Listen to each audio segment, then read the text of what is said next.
Good morning, it is time for adventure number 3 on this Yosemite trip. I'm keeping up the theme of steep, obscure trails today. I'm going to be hiking to Glacier Point via the Ledge Trail. Then depending upon how I feel when I get up there, maybe I'll do Panorama, maybe I'll take 4 Mile. Come along for the ride. I think we're going to be suffering a little bit. We are in the overnight hiker parking lot. That point way up there is Glacier Point, which is our final destination. So we're following this creek bed, heading up to the actual rock that is Glacier Point apron. Once we get up there, we're going to kind of just keep the rock on our left side, keep going up. We are at Glacier Point apron, just steadily moving up. So far, this really isn't that bad. This is, what you'd expect. You were hiking around the base of most cliffs around here. This is my first proper talus experience of the season. Little conflicted, sort of nostalgic, but also definitely didn't miss it too much. And I also know that there will be plenty more of this in my future this summer, so can't have all my fun today. So we're just slow and steady moving our way up. It's a combo of kind of talus and some bushwhacking. But the good news is we're going the right way because we just found this sign, which is kind of the first landmark. Pretty much need to go up, keep the cliff on your left, and just keep breathing, don't get too hot. This is a pretty good example of what a lot of this trail's been like. People say it's third class, and yeah, I've probably done a few third class steps, but you just kind of gotta navigate around some medium to large size rocks. Nothing's been too bad, nothing's really been exposed, so it hasn't been too much of a concern. So the Park Service for some reason decided to blaze this trail.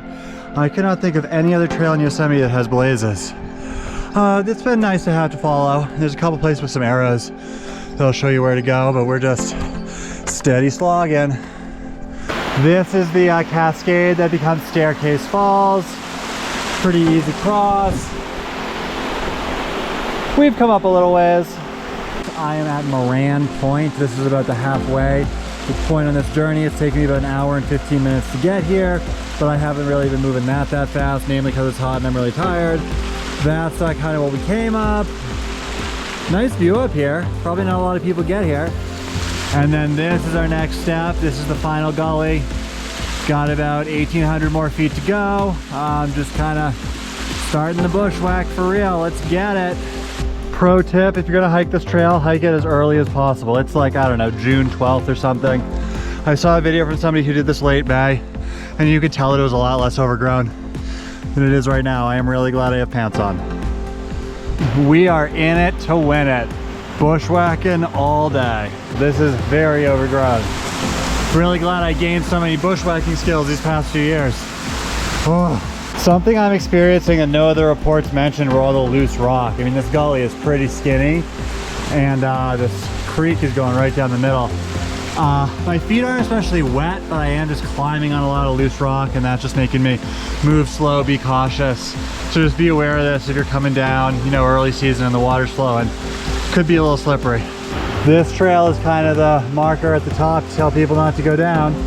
I think that means the worst is behind us. It kind of looks like it's rolling over a little bit, and then we can connect to 4 Mile very soon, and I'm kind of looking forward to that.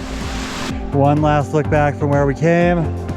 That was a bit of a fight, and right there is the glorious 4 Mile trail, and we just gotta fight through a few more broken tree branches and we'll be there.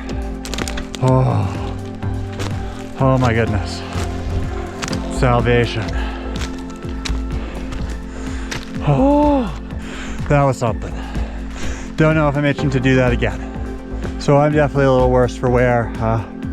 My arms are just covered in nonsense. Obviously really sweaty. Yeah, we were just bushwhacking, fighting, super steep. All right, so here's the advice if you want to hike this trail. 1, start early because you'll get more shade, which will make life much more enjoyable. Number 2, definitely wear long pants. Long sleeves aren't quite as necessary, still might be nice to have. Other thing is, like, this climb is much more like something in the Sierra than it would like a trail in Yosemite, especially the bottom because it's like sandy, talus, a lot of second class. It's really much more reminiscent of like a fight up some second class SPS peak than a trail. And then the top is actually harder, a lot more third class, and then the bushes kind of just make it really tricky. But just, go slow, be smart, and it's very doable. It took me 2 hours and 15 minutes. Taking a quick breather at the top of Glacier Point. It's too nice not to enjoy. A lot of iconic formations.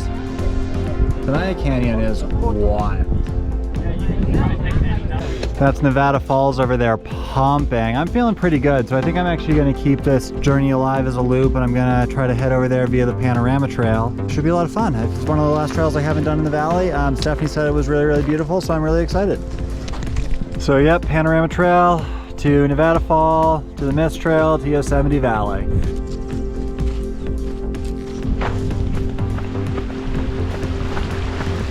Gotta love those smooth downhills.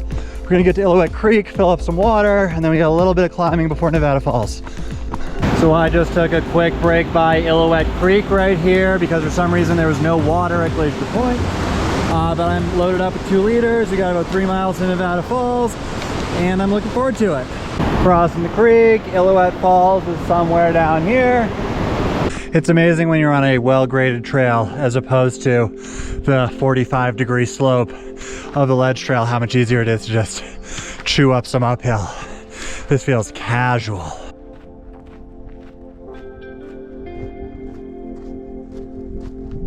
So the uphill has stopped and we are kind of on the flat to downhill, smooth sail until we get to Nevada Falls. And right now we're looking at the south face of Half Dome. This is wild. There are some very savage, very thin roots on the south face, and it doesn't really see a lot of attention, but it's wild to kind of get this vantage point. 1.1 to Nevada, 4.2 down to the valley. We got it. We're about to drop it like it's hot to Nevada Falls. Probably have a quick seat and enjoy that area, and then we'll hammer down the Mist Trail as best we can and be at the car. So the reason why I'm going down the Mist Trail is because the upper section of the John Muir Trail by Nevada Falls is closed and has been closed for like a year. You can go down to the top of Vernal, climb to Clark Point, and then drop on the JMT, but I've done enough climbing these past few days, so I'm just gonna take the direct route down the Mist Trail.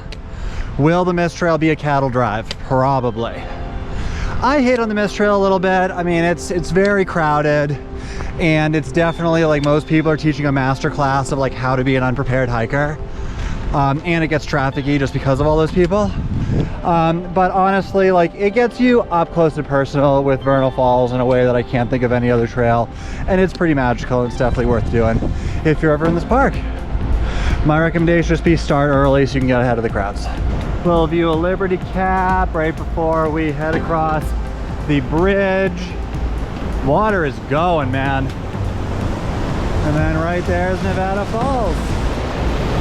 2.5 miles to the valley. We got it. I have never seen Nevada Falls going like this before. This is incredible. So much power, so much majesty. Top of Vernal. Good thing we've been training on the Stairmaster. Comes in handy at this part of the trail. The spray is real. It's gonna feel so good. Get it, get it.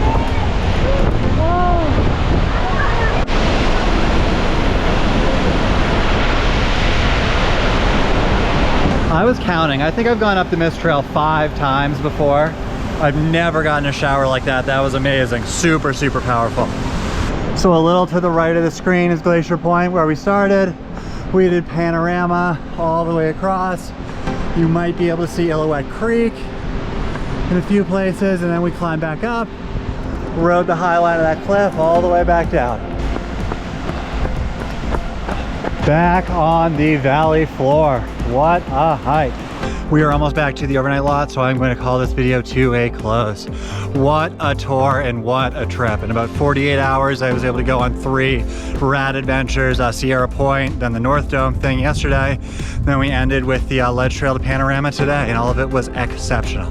Felt a little weird not to climb while I was here. I mean, first of all, it was a little hot, so it probably wouldn't have been that enjoyable.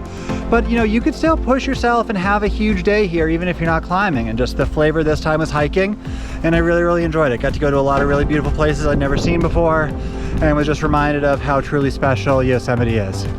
Thank you so much for watching. Please hit that subscribe button if you want to see more California adventure content like this. And I hope you're getting out there and having fun, whether it's on a trip, over the weekend, or just in your backyard. I hope you're getting after it, pushing yourself, having a good time in nature.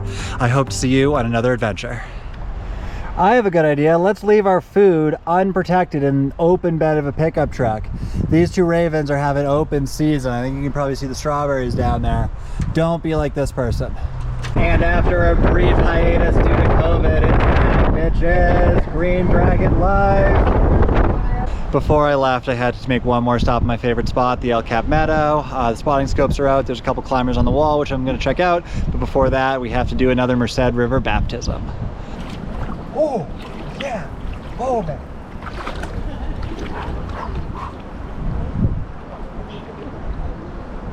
Oh, it's cold.